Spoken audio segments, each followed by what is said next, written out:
Bien, aquí, hola, muy buenos días a todos, a todas. Mi nombre es Víctor Javier, soy neurótico y bueno, quiero darle la bienvenida a Estela, a Jenny, a Lourdes, a Lucy, a Marla, a María, a María, eh, a Lucy Cuevas, ya dije Marla, María y Marta Lorena, así como a Nancy. Bueno, sean bienvenidos todos y todas y también aquellos que se han de unir en el camino. A Eduardo, que lo veo por acá también. A Eduardo. Bien, entonces, este, a todos ustedes, muy bienvenidos. Y a Estrella, dije Estela y es Estrella. Bueno, aunque Estela es también significa estrella, Estela, pero en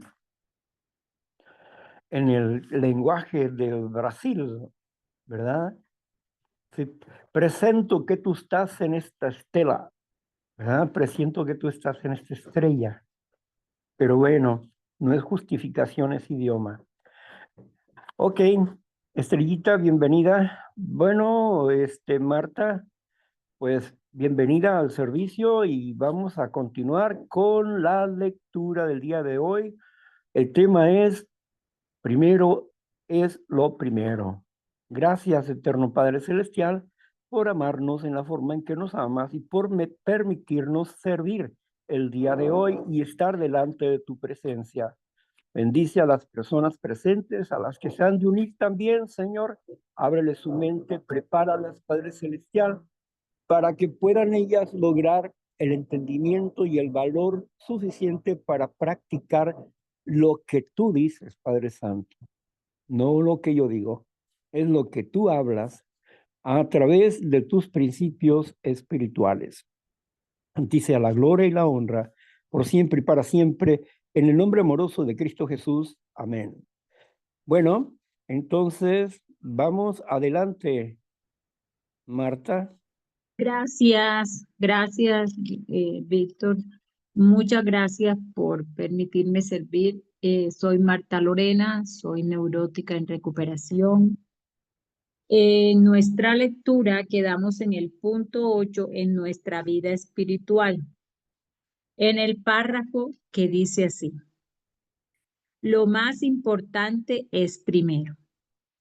El bien común es muy importante en la vida espiritual y la sigue estrechamente en importancia a Dios y cabe dentro de su voluntad.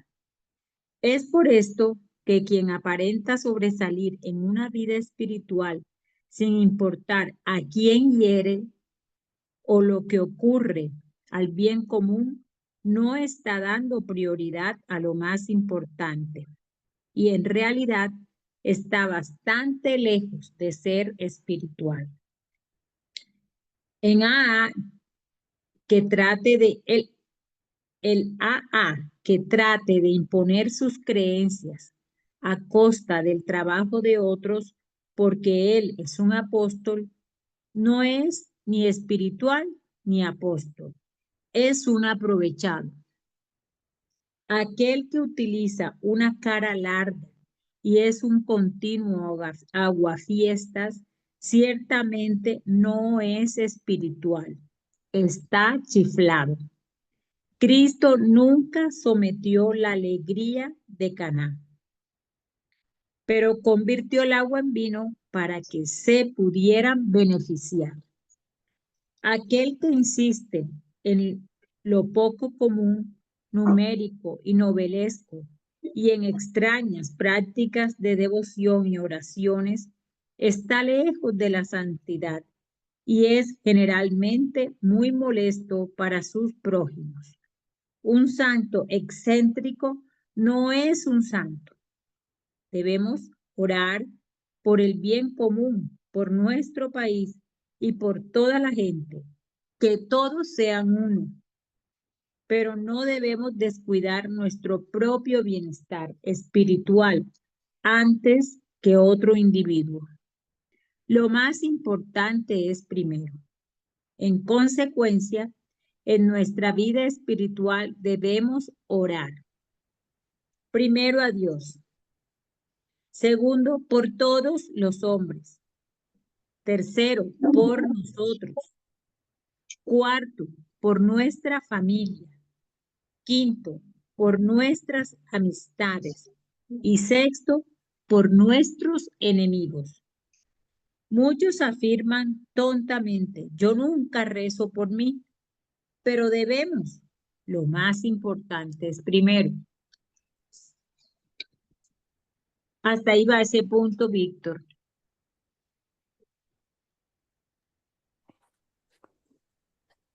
Bueno, primero es lo primero. Sin duda, cuando llegamos al grupo no vemos a Dios o traemos problemas con Dios o traemos problemas de conceptos religiosos o bien somos ateos, agnósticos o simplemente rebeldes y no entendemos realmente qué es lo que está pasando. Tenemos adversión a la palabra Dios que ni siquiera nos habíamos puesto a investigar qué significaba, de dónde provenía. No, vivíamos solamente resintiéndonos con las cosas, pero no investigábamos y no nos apegábamos a los hechos, porque los hechos eran diferentes. Los hechos no eran como nosotros lo pensábamos, o lo creíamos, o lo sentíamos, porque muchas personas seguían más por el sentimiento que por la razón. Así que teníamos que guiarnos por la razón.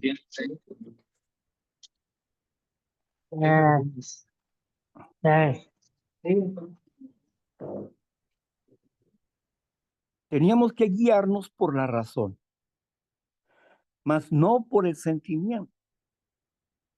Teníamos que aprender a desarrollar un sano juicio, porque los pensamientos que habíamos adquirido en el camino eran pensamientos de muerte. Por eso llegamos muertos, por causa de la transgresión a principios espirituales. Pero no sabíamos ni entendíamos siquiera qué significaba un principio. Dice la ley de la física que principio significa ley y que la ley como principio es algo que da resultados, el mismo resultados, de manera constante en todo el mundo, en todo el orbe del mundo. Es decir, si yo tiro una piedra hacia arriba, tiene que caer, tanto en México como en Colombia, tanto en Colombia como en Rusia, tanto en Rusia como en China. Por lo tanto, es una ley. Lo que sube, cae. Esa es una ley. Y así como existe la ley de la física que da un resultado, como la ley de la gravedad, también existen leyes espirituales, pero que ignoramos. Y a pesar de que las ignoremos, muchas de ellas nos benefician. Muchas de ellas nos benefician. Pero ahora teníamos que actuar conforme a principios espirituales. Y para esto necesitábamos conocerlos. Lo primero que nos encontramos fue a un grupo que estaba haciendo unidad. Y el principio de que la unidad y el bienestar común es lo primero. Porque el individuo no puede sobrevivir sin el grupo.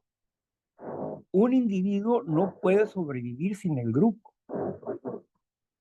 porque es en la variedad de las experiencias que se emiten dentro del grupo como vamos aprendiendo o vamos entendiendo la proyección del programa de recuperación. En un grupo tanto hay enfermedad como salud mental. Pero podemos reconocer la salud porque tiene sus propios frutos. Y podemos reconocer la enfermedad porque tiene sus propios frutos. La salud tiene una manera de ser y la enfermedad tiene otra forma de ser, completamente diferente. Es por esto que nosotros nos enfrentamos a cambios profundos de nuestra vida. Cuando llegamos al grupo, porque no entendemos exactamente de qué se trata, estamos ahí sentados, escuchando, observando, preguntando algunas veces, pero ¿qué estás viviendo tú ahí? Tú no lo entiendes, tú no lo sabes. Pero lo que estás viviendo ahí es la unidad y el bienestar común. Hombres y mujeres que se sujetan a formas de actuar dentro del grupo de acuerdo a un criterio general vertido en una reunión de servicio, la autonomía. Si yo quiero recuperarme, necesito cambiar mi pensamiento enfermo por pensamientos sanos.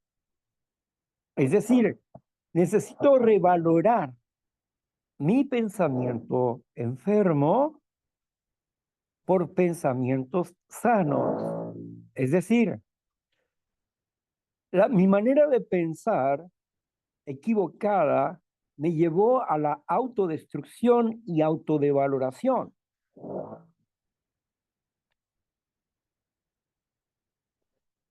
Entonces, como me llevó a la autodestrucción y a la autodevaloración, necesito enfrentarme a mi nueva realidad. Y esta nueva realidad es un proceso de cambio, de transformación.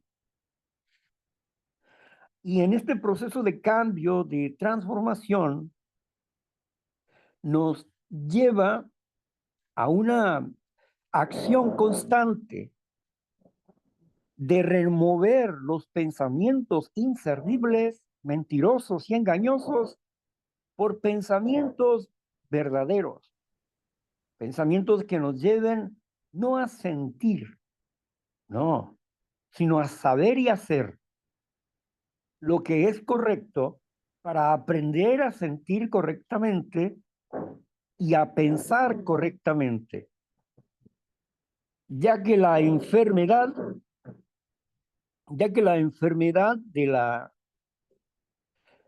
de, de nuestra, ya que la enfermedad está gobernando nuestras vidas, necesitamos vencer esa enfermedad. Y empezamos a conocer el bienestar común. Y tenemos que aprender a vivir dentro de ese bienestar y sostener ese bienestar. ¿Por qué? Porque en la segunda tradición nos encontramos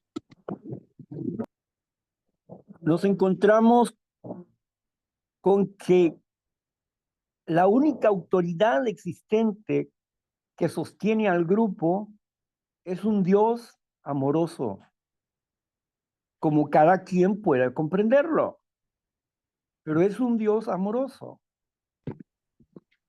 Por lo tanto, el estar dentro de un grupo nos hace participantes de una relación fundamentalmente importante para nuestras vidas. ¿Por qué? Necesito entender que he actuado con insano juicio y que necesito adquirir sano juicio. Y para adquirir sano juicio, necesito de conocer principios espirituales que me ayuden a pensar correctamente. Una de las grandes oposiciones de la intelectualidad humana es creer que siempre tiene razón y que los demás están equivocados y que los demás tienen que sujetarse a su manera de pensar. Y esto es una soberbia. Porque aunque yo posea una verdad, nadie tiene que sujetarse a esa verdad. No está obligado a sujetarse a la comprensión de mi verdad. No, nadie está obligado a aceptar la enfermedad o a construir la salud. Cada quien puede decidir qué es lo que quiere, estar saludable o estar enfermo.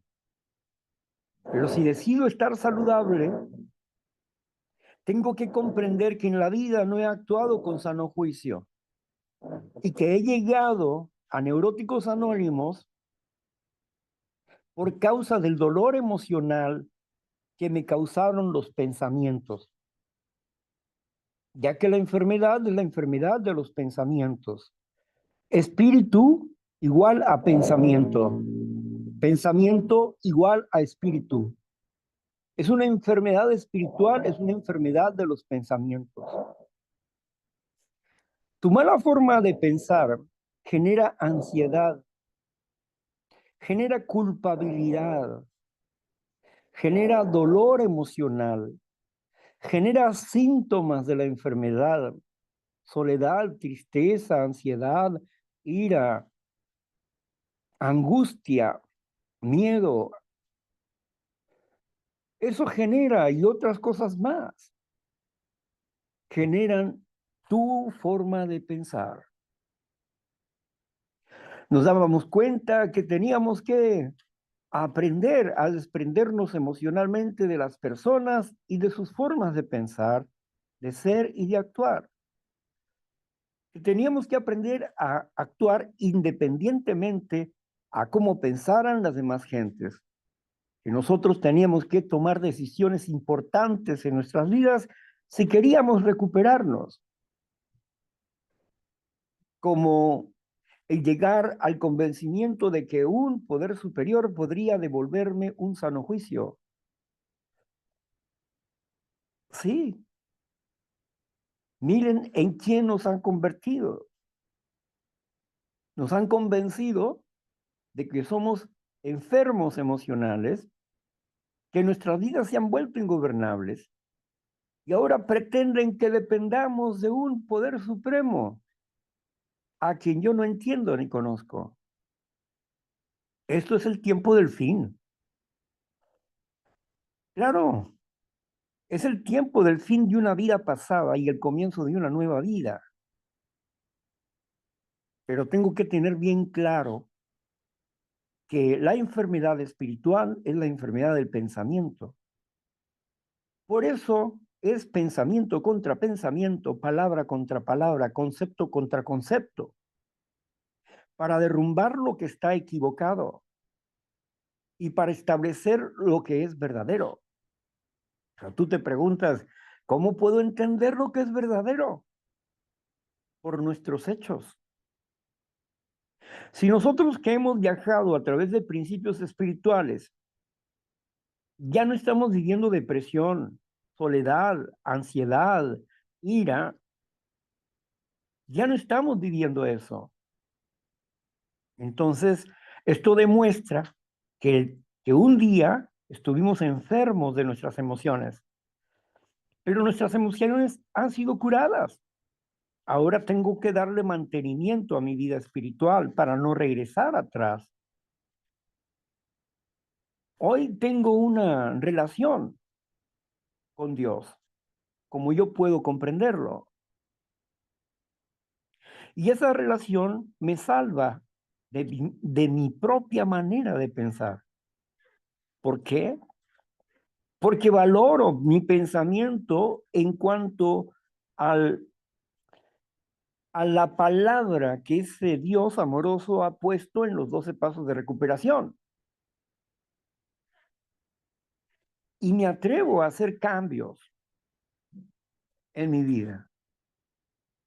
Me atrevo a desafiar a la enfermedad para establecer la salud mental emocional. Me atrevo a eso, porque de mi parte está el dador de la vida, el Todopoderoso. La palabra Dios es una palabra española que viene de los griegos, que viene del significado de Zeus,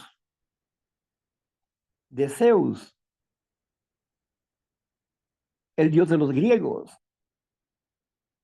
La palabra Dios, pero ese viene de los griegos. Pero la palabra que viene del hebreo no significa eso. Si bien los griegos decían, yo soy de Zeus, bueno, pues tú eres de Zeus, yo no soy de Zeus. Yo creo en el Dios de los hebreos. Y la palabra en hebreo dice Ha Elohim. Ha Elohim. ¿Y qué significa? Es una palabra uniplural como equipo o familia. Ha Elohim. El singular, grupo. Es una palabra uniplural. El grupo es una palabra uniplural. Es uno, pero son muchos. Ha Elohim significa también familia. Es una familia, pero son muchos.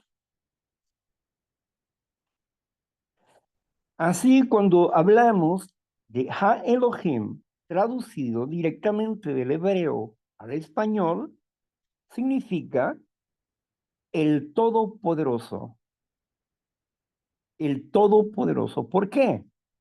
Porque Ha es un singular que dice él y Elohim es el plural de poderosos. Si lo leemos al español va a decir el poderosos,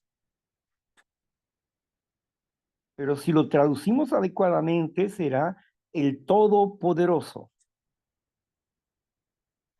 Así que cuando decimos Dios desde la perspectiva de los hebreos, estamos hablando del todopoderoso y no de Zeus. Ahí cambia nuestra perspectiva de análisis, ¿no crees? Así que Dios, en el lenguaje moderno, dice que es una deidad, o sea, una deidad a quien se le adora, ¿no?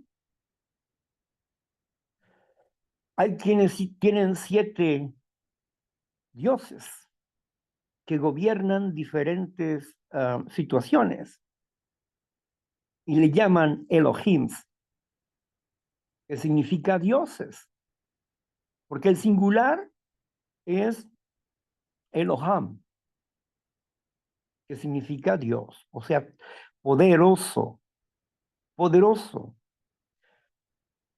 Cuando alguien dice Elohim, simplemente es poderosos, poderosos, jueces, sabios.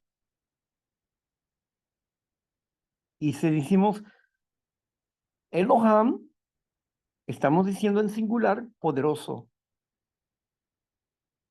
Pero ¿cómo dice en hebreo el Todopoderoso? ¿Cómo se dice? Ha Elohim. el Todopoderoso, Ha Elohim. Así que yo amo al Todopoderoso. Ahora bien, si yo creo en el Dios de los hebreos, yo creo en la palabra de ese Dios. No creo en los dioses griegos, ni creo en los dioses hindúes, ni creo en los dioses de Buda, o a Buda como un dios, porque jamás dijo que era Dios. Dijo que había descubierto el camino a Dios, pero nunca dijo que era Dios. Ahora bien, el asunto aquí es que cada quien puede elegir con quién irse, con melón o con sandía.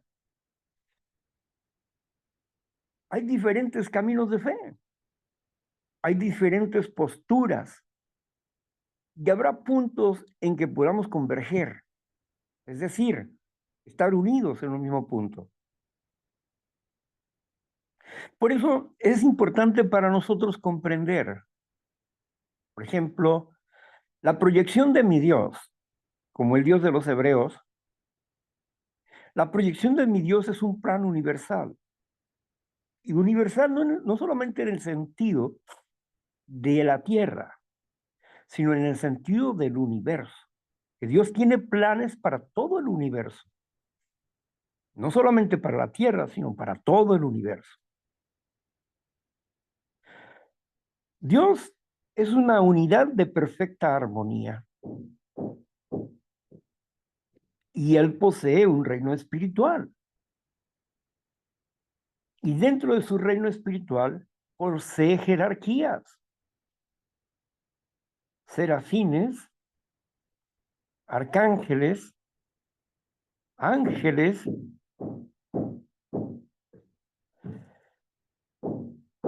Dentro de las jerarquías que ellos tienen como un ejército, los ángeles son ministradores de nosotros. Es decir, los ángeles están ahí para servirnos de acuerdo a la voluntad de Dios, no de acuerdo a mis deseos personales. Primero es lo primero. Dios es sencillo en su expresión y en su manera de ser. Dios no es complejo, es sencillo. Y cuando Él da su palabra, la cumple. Cuando Él dice, yo te perdonó. Y no vas a sentir nada, porque te perdonó. Nada, hasta que creas en su perdón. Cuando tú creas que Dios te ha perdonado, tu mente va a dejar de estarte fastidiando acerca del pasado. Tu mente va a empezar a trabajar en el presente. Y el pasado va a ser tu historia, donde tendrás experiencias diversas, experiencias de éxito y de intentos, pero no de fracasos, intentos. Una persona que intenta tener una relación con otra persona, pero que al final se separan, fue un intento, pero no un fracaso. Pero para poder tener éxito, necesitamos revalorar qué es lo que pasó, por qué llegamos a ese término, por qué, qué fue lo que yo hice mal, porque es posible que yo haya empujado la relación a esos puntos. ¿O qué hice yo bien?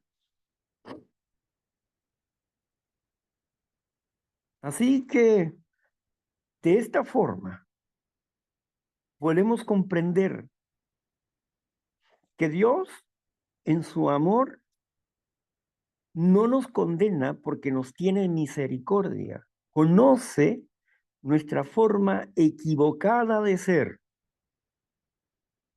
Pero Él quiere que tengamos vida y quiere corregir nuestros pensamientos. Pero como Él nos dio el poder de la libre decisión o libre albedrío, Él no va a quitarme mi voluntad. Nunca, nunca. Siempre tienes el poder de decidir. Dicen los programas o las aplicaciones que leemos en cuanto a pagos o en cuanto a cuestiones de privacidad, vas a estar privado tanto como tú lo quieras y vas a estar al público tanto como tú lo quieras. Y cuando quieras puedes cambiar esa decisión. Cuando pruebas alguna aplicación que tienes que comprar, te dice, está a prueba por tanto tiempo. Tú, antes del mes, si no te agradó, por cualquier razón, puedes anular la suscripción. Y no vas a pagar nada. En cualquier momento tienes el poder para decidir lo contrario. Y aún después de pagar el primer mes, seguirás teniendo el poder para quitar esa suscripción cuando tú lo desees. ¿Qué nos está diciendo ahí? Nos está diciendo que aunque contratamos un servicio, nosotros seguimos teniendo autoridad con nuestra forma de gastar el dinero. Que esa autoridad, ese dominio, esa autonomía no la perdemos. Así que estamos observando el libre albedrío. Dios no se va a meter con tu voluntad. Dios no quiere tu voluntad. ¿Para qué va a querer tu voluntad? Si Él te la dio, no te la prestó. Te la dio porque Dios no quiere robots. Dios quiere hacer de ti una persona libre, feliz y amorosamente convertida. Una conversión de un ser egocéntrico, vanidoso, hipócrita, falso, torpe, necio, terco, a una persona amorosa, dinámica, animosa, a una persona con una visión de la existencia permanentemente en el presente, pero siempre con proyección de futuro. Porque el pasado no es destino y su mente no está en el pasado. Su mente está en el presente hacia el futuro. Y la revalorización del pasado solamente es para entender cómo mi mentalidad se torció. Y cómo fui triunfador en muchos aspectos, pero también fui perdedor en muchos otros aspectos. Y lo peor es que no podíamos relacionarnos con otras personas para poder hacer la unidad. O podíamos trabajar como equipo. Así que ahora estamos aprendiendo a desarrollar una nueva mentalidad, una nueva manera de pensar. Estamos desarrollando una nueva personalidad. Teníamos una personalidad enfermiza, ahora vamos a buscar la sanidad del espíritu, de nuestros pensamientos. Primero es lo primero y lo primero es Dios. Después soy yo y después es la familia y después es el trabajo y los amigos. Y en ese orden de las cosas Por eso tengo que aprender a tener diálogos de manera constante con Dios, como yo puedo comprenderlo. Vamos al siguiente punto, por favor. Claro que sí, Víctor. Continuamos con el punto número 9. En nuestra vida de AA, para mantener una vida equilibrada en todas nuestras actividades de AA, es también muy necesario practicar lo más importante primero. Y lo primero que hicimos después de admitir que éramos impotentes ante el alcohol y que nuestras vidas se habían vuelto ingobernables, era llegar a creer en una fuerza más poderosa que nosotros, creer en Dios. Y Él debe permanecer siendo lo primero en AA. Él deberá guiar toda nuestra vida dentro y fuera de AA. Dios está en los 12 pasos de AA. En consecuencia, ellos deben ser importantes. ¿Qué paso es primero? El primer paso primero, el segundo paso después, etc. Aquellos que menosprecian a Dios, quienes se disculpan en su nombre en grupos, no están practicando lo más importante primero, ni tampoco aquellos miembros que a pesar de estar sobrios, habitualmente quebrantan las leyes de Dios en sus propias vidas, dando prioridad a lo más importante. Es tan difícil ver cómo pueden tener alguna felicidad o tranquilidad mental. Después de Dios, sigue el bien común en AA. ¿Qué es lo mejor para el grupo? ¿Qué quiere la conciencia del grupo? Aquí no nos referimos enfáticamente a aquel fenómeno general visto a menudo en AA, con una voz fuerte, una gran cabeza y muy poco dentro de ella. ¿Quién puede ser fácilmente descrito como el criticador de AA, siempre tratando de desacreditar a alguien o algo y dando a entender que son los deseos del grupo? Y conciencia de grupo significa la mayoría del grupo, no el comité de dirección, que casi siempre está lejos de expresar la conciencia de grupo y el cual a menudo es el peón de algún grupo criticador y político. Muchos grupos tienen clubes, centros de salud, etc. Si el grupo los quiere, dejemos que los tenga. Lo más importante es primero. Ahí se acaba ese párrafito.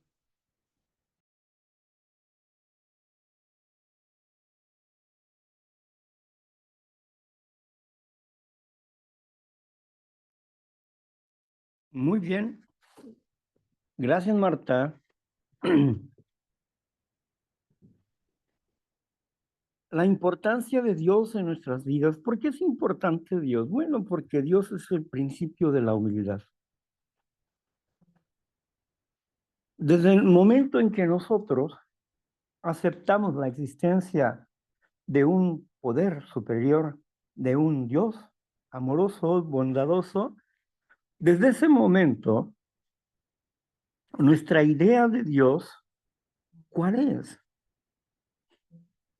Cuando alguien le dice a otra persona que necesita de Dios, puede ser que se muestre renuente o enojado, molesto, porque piensa que ya buscó a Dios y no le dio resultados. Estuvo dentro de una religión y no le dio resultado. Pero, ¿qué es lo que sucedió? ¿O qué es lo que pasó? Sin duda, la mayor parte del tiempo fuimos superficiales. Comprendíamos la teología, pero no comprendíamos a quien hizo la teología. Comprendíamos la letra, pero no teníamos el espíritu. Así como en Estados Unidos, como en cada país, hay un presidente. Tenemos nociones de lo que dice el presidente y lo que hace el presidente. Pero ¿quién puede hablar de una relación personal con él? Alguien que diga, el presidente es mi amigo, yo voy y lo visito a su casa presidencial de manera constante, o hablo por teléfono con él para que me guíe. Creo que no, que los ciudadanos no tienen ese potencial de hablar con el presidente. De esa manera, no. Pero Dios, que es espíritu, energía, que posee un cuerpo espiritual, está en todas partes. Está en todas partes. Con su espíritu sostiene toda la materia. Y quiere decir que Dios nunca está ocupado para su obra, porque yo soy su obra y nunca está ocupado, porque me creó con un propósito. Y el propósito no es que solamente fuera feliz, no, eso es parte de la relación, como un fruto. Pero el propósito es que yo sea como Él es. Que si Él vive en libertad y es el Dios de la felicidad, del gozo, de la paz, de la serenidad, y es todopoderoso, Él quiere que yo sea poderoso para dominar mi instinto natural, poderoso para gestionar mis emociones de manera adecuada, poderoso para pensar racionalmente en el sacrificio que tengo que hacer para cambiar de enfermedad a la salud, de un defecto de carácter a una virtud. Poderoso. Dios quiere que sea poderoso en decisiones, poderoso en palabras de salud. De su corazón y por su boca saldrá ríos de agua viva. La palabra de sanidad son ríos de agua viva. Así que si estoy en un grupo, dentro del grupo yo no soy una personalidad. Soy un enfermo más que está creciendo en la recuperación, pero no en la perfección. Estoy siendo perfeccionado, pero aún no soy perfecto. No he llegado a la meta completa, que es la perfección, y tal vez nunca lo llegue, pero seguiría avanzando hacia ese rumbo. Perfeccionamiento emocional. Perfeccionamiento en la salud mental. Así que el grupo que tiene una formación emocional y que tiene una estructura tradicional, me enseña que la base fundamental de esta tradición es un Dios amoroso, que se manifiesta en una mayoría, pero cuando la mayoría tiene conocimiento de lo que está haciendo, porque a veces existen líderes que manipulan a la conciencia. ¿Por qué? Porque tienen más tiempo de abstinencia y todos lo ven como una autoridad máxima, pues reconocen la sabiduría que fluye de él. Pero cosa alguna no tiene que ser. Cosa similar no. Por eso la tradición nos defiende, porque la tradición es un razonamiento, no personalidades. Tengo que ver la tradición. ¿Qué dice la tradición? No lo que dice él. Lo que dice él lo voy a valorar en el enfoque de la tradición. Pero si desconozco la tradición, ¿cómo voy a valorar su pensamiento enfocado en la tradición? La mayoría no es una persona que habla por el grupo, aunque la persona tenga mucha experiencia. ¿Por qué? Porque el grupo tiene derecho a equivocarse. Ese derecho tiene cuarta tradición. El grupo tiene derecho a experimentar, siempre y cuando no afecte a la asociación como un todo. Pero tiene derecho a experimentar. El grupo se logra a través de una conciencia política. Ya a muchos no les agrada esa palabra porque piensan que ser político es ser malo. Pero la política, la palabra política, simplemente significa el arte del buen gobierno. Y fíjese bien el encabezado del segundo paso. Para el propósito de nuestro grupo, solo existe una autoridad fundamental, un Dios amoroso que puede manifestarse en la conciencia del grupo. Nuestros servidores son de confianza, no gobiernan. ¿Sí? Nuestros servidores no son senadores, son servidores de confianza, no gobiernan. ¿Sí?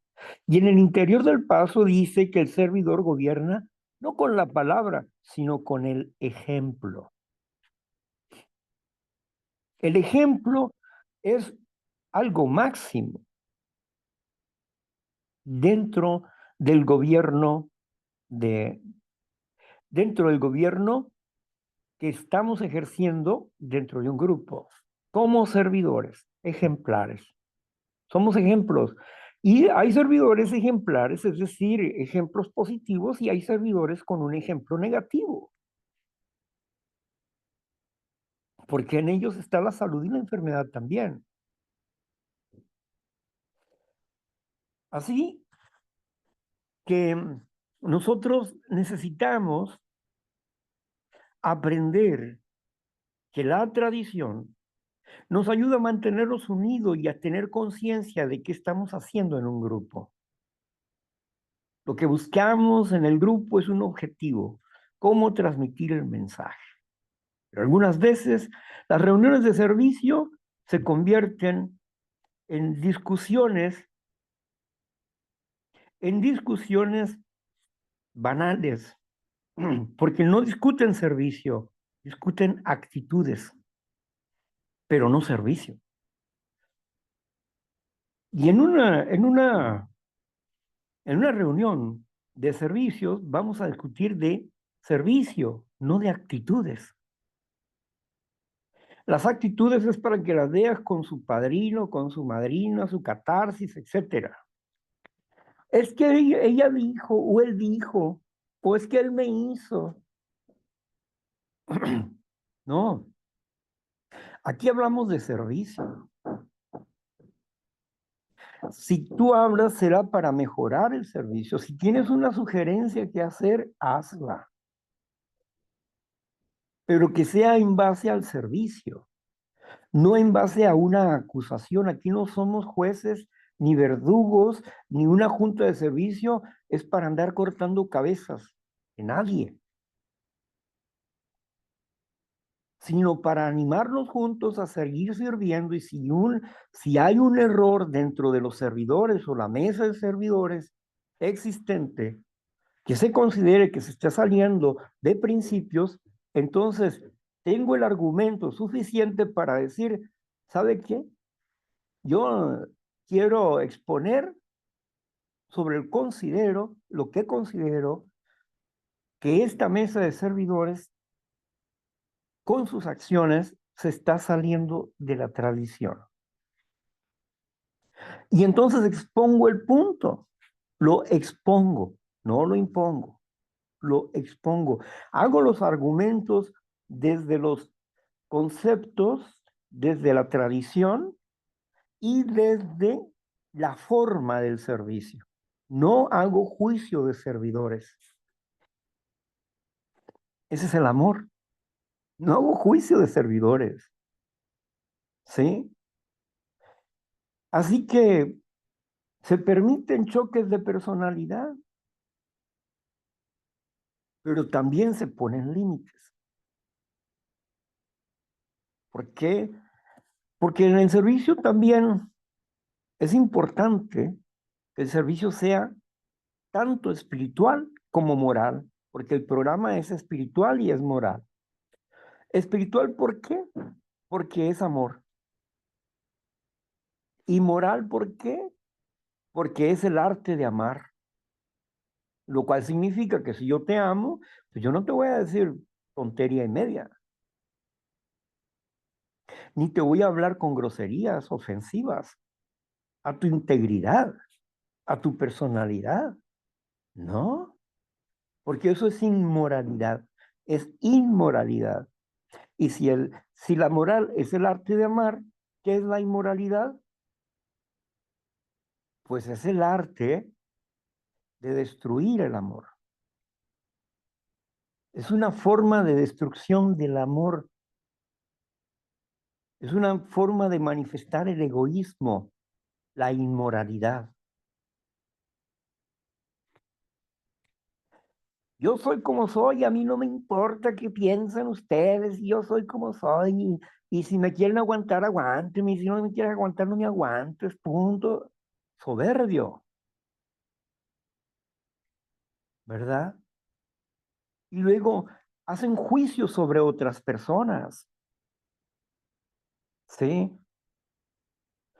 Sea de tribuna o sea de piso o sea en el propio apadrinamiento, enjuician a las personas, sentencian a las personas y obligan a las personas. Y el amor no es así. El amor propone y permite que la otra persona dialogue y que llegue a sus propias conclusiones. Eso es el amor. Pero si no tenemos el espíritu de la comprensión espiritual, de la tradición, no podemos manifestar ese amor, porque entonces somos inquisidores, somos inquisidores, porque sentenciamos, juzgamos, desechamos, matamos, cometemos homicidio de palabra, matamos la personalidad de la gente y no les estamos enseñando a ser libres, sino les estamos enseñando a golpear, a lastimar, a destruir, con falsos argumentos de es un amor maduro. Es un falso argumento. Eso no es amor ni madurez. Eso es resentimiento. Tienes un resentimiento porque así te trataron y te dijeron que era la forma de hacer las cosas bien, pero nunca has leído el programa. Porque una cosa es discutir una situación con la persona en cuanto al programa se refiere en el quinto paso, y otra cosa es imponer. Una cosa es ayudarlo a razonar y a proponerle el cambio de la idea y por qué. Y dije proponerle, no imponerle. Entonces, aprender a amar, porque nosotros somos manifestación de Dios, si tenemos conciencia de Él.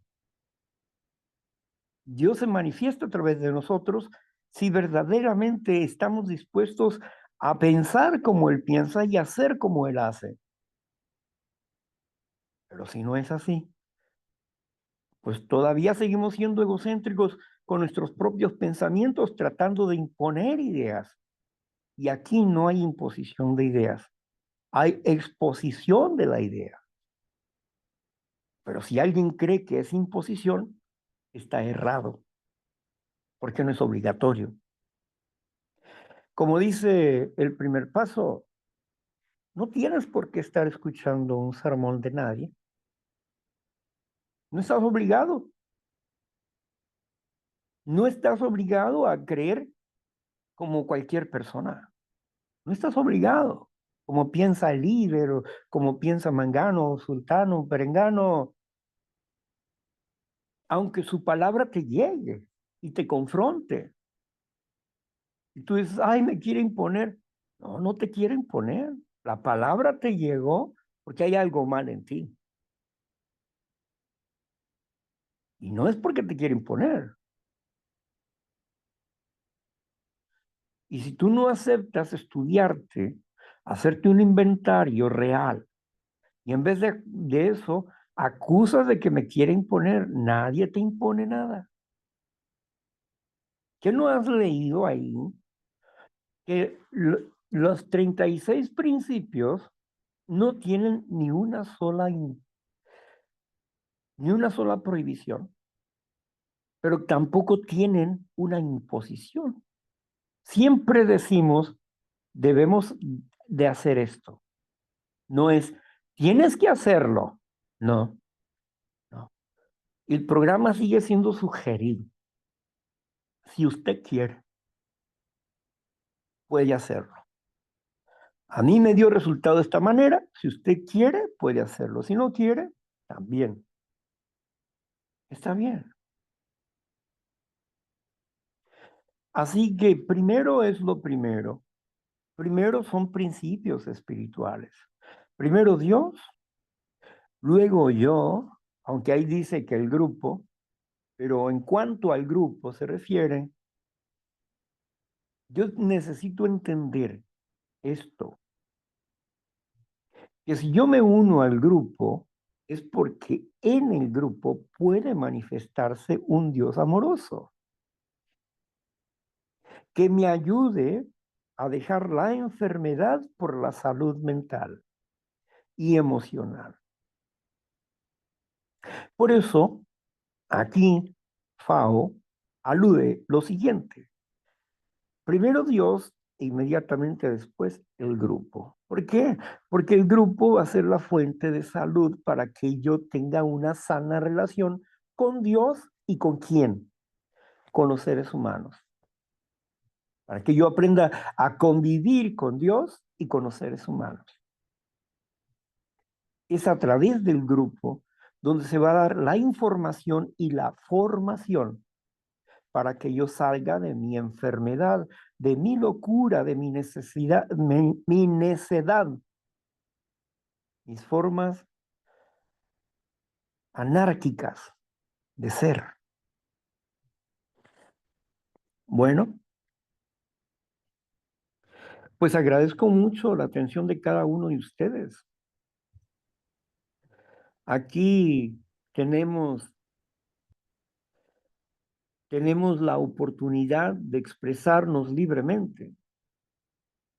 Y en esta sección que sigue a continuación, es la sección donde usted comparte, tiene 10 minutos de tribuna para hacer catarsis si gusta, para compartirnos de su historial si usted desea, o para hacer preguntas, pues aquí manejamos el servicio de apadrinamiento informal.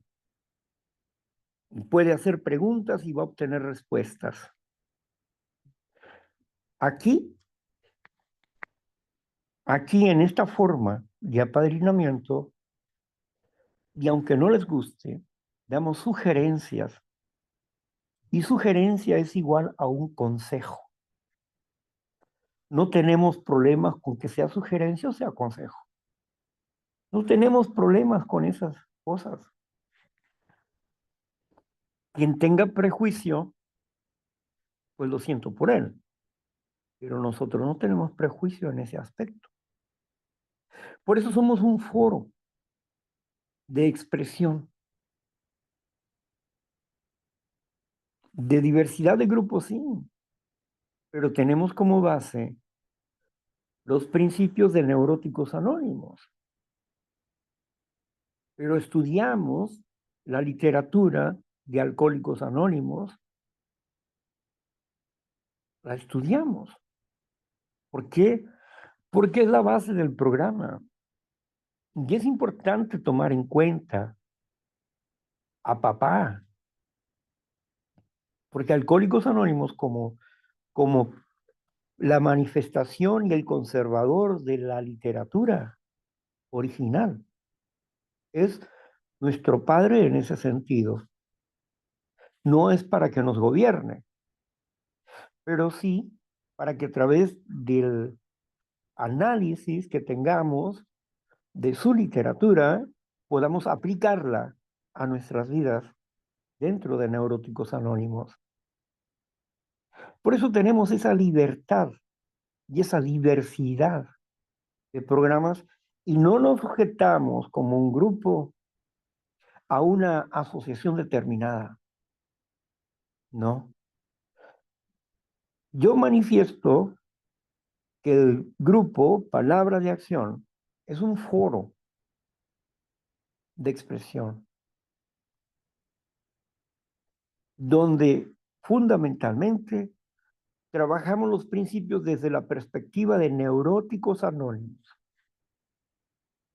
pero no somos un grupo de Neuróticos Anónimos.